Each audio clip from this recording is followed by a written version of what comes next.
បាទជំរាបសួរពុកម៉ែបងប្អូនទាំងអស់ជាទីគោរពរាប់អានពេលនេះខ្ញុំបាទសូមមកចែករំលែកនៅរុក្ខជាតិឱសថមួយមុខទៀតហើយដែលមានឈ្មោះថាផ្កាស្បៃរឿងបាទ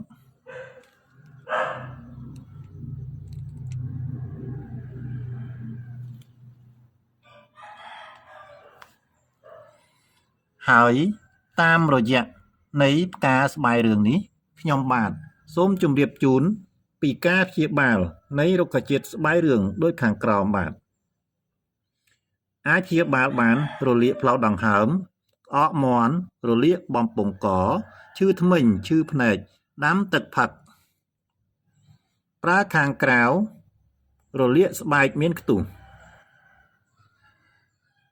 កម្រិតនិងរបៀបប្រើ2 10 ទៅ 15 ក្រាមដាំទឹកផឹកក្នុងមួយថ្ងៃសម្រាប់រុក្ខជាតិក្រៀមបុកផ្កាស្រស់ឲ្យម៉ត់លាយទឹកខ្មេះបិទលើស្បែកមានខ្ទុះបាទ